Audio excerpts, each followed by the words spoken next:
थे राम जो उनको लाओगे, हर दिल में बसे हैं राम तो वो अखिलेश को लाएंगे। अब राम भक्तों के जो हत्यारे हैं वह भी जय सिया राम कह रहे हैं, इससे अच्छी सरकार क्या हो सकती है। कोरोना काल इसी महामारी में भी समाजवादी पार्टी ने बीजेपी वैक्सीन बता करके लोगों को मौत के दलदल में ढकेलने का काम किया है। बुलडोजर चलाना है तो इमारतें बनाने के लिए चलाइए, ना कि इमारतें ढहाने के लिए। समाजवादी को यही करते हैं, कंगालियों के बुलडोजर चल रहे हैं। नमस्कार। शहर चुनावी सफर आ पहुंचा है बाराबंकी में। इस बाराबंकी को पूर्वांचल का प्रवेश द्वार कहा जाता है साधु और सन्यासियों की। ये तपोस्थली के रूप में भी विख्यात है और सबसे बड़ी बात यह है कि आध्यात्मिक महत्व भी शहर का है। अब ऐसे में यहां पर चुनावी दंगल इस बार कितना दिलचस्प होने जा रहा है। 6 विधानसभा की सीटें हैं जिन पर तमाम दलों ने ताल ठोक रखी है और हमारे साथ सभी दलों के नुमाइंदे यहां पर मौजूद हैं। आखिर बाराबंकी की तस्वीर 5 सालों में कितनी बदली और राजधानी लखनऊ के करीब है, ऐसे में सियासी फैक्टर कितने हैं और सियासी पारा कितना गर्म रहता है। यहां पर भारतीय जनता पार्टी के 5 विधायक पिछली बार जीते थे, क्या तस्वीर आप बदल पाए? देखिए, निश्चित तौर पे पिछले विधानसभा में भारतीय जनता पार्टी ने यहाँ पर 5 प्रत्याशी को जीतकर जो है सरकार में शामिल करने का काम किया था और इस बार जिस तरीके से विकास भारतीय जनता पार्टी ने किया है, केंद्र की सरकार ने और उत्तर प्रदेश की सरकार ने, डबल इंजन की सरकार ने जिस तरीके से काम किया है, जनमानस का विकास किया है, तो इस बार निश्चित तौर पे बाराबंकी जनपद से 6 की 6 सीटें जीतकर किया क्या आपने, ये तो बता दीजिए, जनता पूछना चाह रही है। देखिए, 2017 के पहले उत्तर प्रदेश में जो स्वास्थ्य की हालत खस्ता थी, यहाँ पर 29 मेडिकल कॉलेज देने का काम किया है भारतीय जनता पार्टी की सरकार ने। बाराबंकी की भी बात की जाए, चाहे जहाँ की बात की जाए, पूरे उत्तर प्रदेश की बात की जाए, जिस तरीके से सड़कों का जाल बिछाने का काम भारतीय जनता पार्टी की सरकार ने किया है, लोगों को रोजगार देने की बात हो तो उसमें भारतीय जनता पार्टी दिख रहा है, इनका विकास दिखाई दे रहा है। एक भी % नहीं दिख रहा। ट्रामा सेंटर समाजवादी की देन है, ऑडिटोरियम भी समाजवादी की देन है। रही बात रोड की, तो रोड आप बाराबंकी से सिर्फ भिटरिया तक चले जाइए, इतने गड्ढे मिलेंगे, आप खुद समझ जाएंगे कितना जो है विकास हुआ है और क्या हुआ है। आपको क्या लग रहा है? देखिए, भारतीय जनता पार्टी की सरकार में जो ये बड़े उससे कहते हैं डबल इंजन की सरकार है, बड़ी उम्मीदें थी लोगों को कि डबल इंजन की सरकार है, काम जल्दी होगा, पर धरातल पे एक काम नहीं हुआ। मैं इनसे भारतीय जनता पार्टी के प्रवक्ता से ये जानना चाहता हूं कि 3 बड़े काम गिना दें। गिना दीजिए भाई। मैं आपको माननीय सांसद जी के 3, 4, 5 बड़े काम गिना देता हूं। देवा पे 2 क्रॉसिंग थी, उस पर फ्लाईओवर उन्होंने बनवाया। ट्रामा सेंटर जो समाजवादी पार्टी कह रहे हैं वो कांग्रेस की देन है, जिसमें समाजवादी पार्टी बिस्तर और डॉक्टर उपलब्ध नहीं करा पाए। दूसरी चीज जो बिजली विद्युतीकरण है, जो समय हमारे 3238 विद्युतीकरण थे कांग्रेस के लोग अभी ये दीपक जी है, आप मेरी बात सुनिए, एक मिनट, एक जना बोलिए, पढ़े लिखो की बात कीजिए। देखिए, जब ये बोल रहा था मैं नहीं बोल रहा था, देखिए उत्तर प्रदेश बोल रहा था, ये बोल रहा था, मैं नहीं बोल, अभी सुनने दी आप। फिर यहाँ पे बंधा 54 किलोमीटर का अगर किसी ने बनाया तो सांसद पीएच पुनिया ने बनाया। उस समय सरकार केंद्र में कांग्रेस की थी, प्रदेश में दूसरी थी। आज ये बता दें कि इन्होंने क्या काम किया है। इन्होंने विकास किसने विकास किया? देखिए, विकास की बात किया तो विकास तो कमोबेश 5 साल में कुछ नहीं हुआ है। विकास तो महंगाई में हुआ है। किसानों की आय दुगनी की बात की थी, लागत दुगनी कर दी उन्होंने। तो ना, किसानों को आपने खाद मुहैया कराने की बात की थी, किसानों के खाद पे आपने GST ऐड कर दिया। उसके बाद आप 5 किलो 50 किलो की कट्टी की जगह आपने 25 किलो कट्टी कर दिया। गन्ने के भुगतान की बात की जाए तो आप जान ही रहे स्थिति क्या है। किसानों की हालत नहीं बदल पाई, कह रहे हैं किसानों की 5 साल में हालत नहीं बदल पाई। मैं बहुत छोटी सी बात करूंगा। पिछली पूर्ववर्ती सरकारों ने हमेशा गरीबी हटाओ, गरीब उन्मूलन की बात की।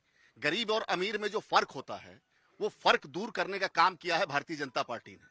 एक गरीब और अमीर आदमी के बीच में फर्क होता है। अमीर आदमी के पास घर होता है, उसके पास बिजली की व्यवस्था होती है, उसके पास संसाधन होते हैं, खाने की वस्तुएं होती हैं, गैस का सिलेंडर होता है, महिलाओं के लिए शौचालय होता है। इस सरकार ने गरीब और अमीर के बीच का फर्क मिटा दिया।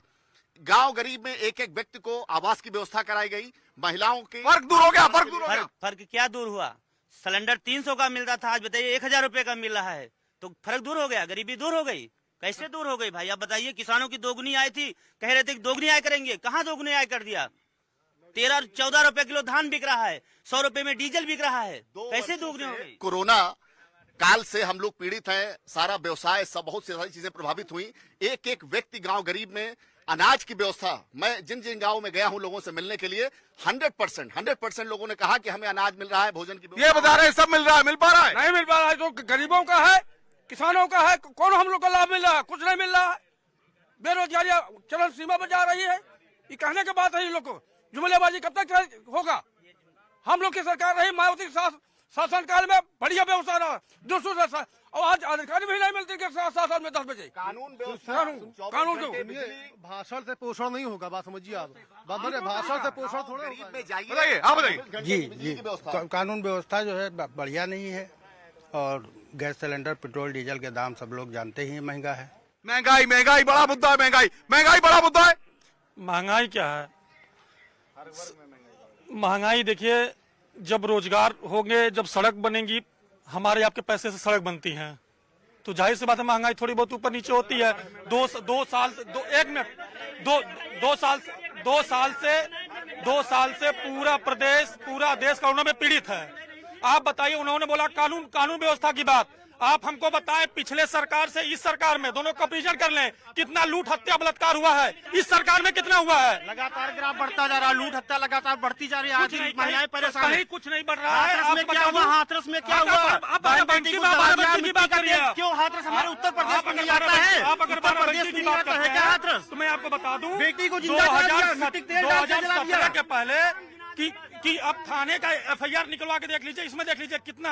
आपको बताया, बाराबंकी में 6 विधानसभा की सीटें हैं, जिनमें से 5 पर 2017 में भारतीय जनता पार्टी के जीते थे और 1 सीट पर समाजवादी पार्टी का कब्जा हुआ था। अब 2022 से उद्योगों के लिए, विकास के लिए और साथ ही साथ यहाँ की आर्थिक हालत को बदलने के लिए क्या हुआ, पूछते हैं यहाँ के नेताओं से। सवाल ये सबसे बड़ा है कि आखिर बाराबंकी की आर्थिक स्थिति क्यों नहीं बदल पाई? आध्यात्मिक महत्व है, उसके बाद भी यहाँ की तस्वीर नहीं बदली। देखिए, पहले की जो सरकारें थी वो धर्म विशेष को लेकर के उनके मानक थे। जैसे कि सबसे बड़ा हमारा धार्मिक क्षेत्र महादेवा है। पहले क्या होता था, देवा को 24 घंटे बिजली दी जाती थी। समाजवादी पार्टी सरकार थी उस समय, हमारे माननीय महामंत्री जी ने लोगों से हस्ताक्षर अभियान चला करके अपील की, माननीय अखिलेश यादव जी को लिखित करीब 15 से 20 हजार लोगों ने साइन करके भेजा कि जैसे देवा को 24 घंटे लाइट मिलती है, महादेव को भी मिलनी चाहिए। तो इनकी सरकार ने वो काम करने का नहीं किया। जैसे ही भारतीय जनता पार्टी की सरकार आई है, तुरंत माननीय महंत योगी आदित्यनाथ जी ने माननीय महामंत्री जी की बात स्वीकारा और 24 घंटे समाजवादी पार्टी नहीं किया। देखिए, यहाँ पर जो कताई मिल है, यहाँ पर कताई मिल सपा की सरकार में बंद हुआ है, और जो बिजली का ये रेट बता दे हमको बस। चुनाव आया है तब ये बिजली कम किए हैं, अभी तक बिजली नहीं कम कर सकते थे क्या? अभी तक ये जब 5 साल शासन सत्ता किए हैं, 5 साल में कितना बिजली कम की ये बता दे। चुनाव आया है, बिजली कम की। मुद्दा क्या है?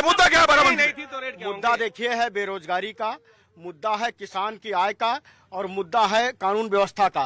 कानून व्यवस्था पूरी तरह से ध्वस्त हो चुकी है। योगी जी का प्रदेश संभल रहा है, और 5 सालों में 5 काम नहीं कर पाए। केवल ये लोग निजीकरण करने का काम करते हैं। सरकारी हम नहीं बोले हैं।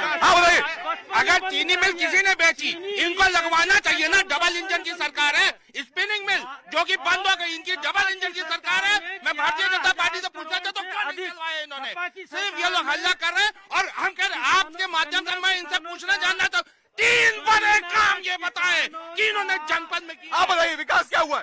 देखिए, यहाँ पर सभी दलों के प्रतिनिधि मौजूद हैं। मैं एक आम मतदाता और कलाकार हूँ, फिल्मों का, सीरियलों का, लेकिन इतनी पार्टी के लोग खड़े हैं जो रामनगर को प्रतिनिधित्व करते हैं। मुझे जानते हैं क्या? मेरा सम्मान किया कभी किसी ने? हर देश, हर समाज की आइडेंटिटी, पहचान है, वहां का साहित्य और संस्कृति। जब ये सब पार्टी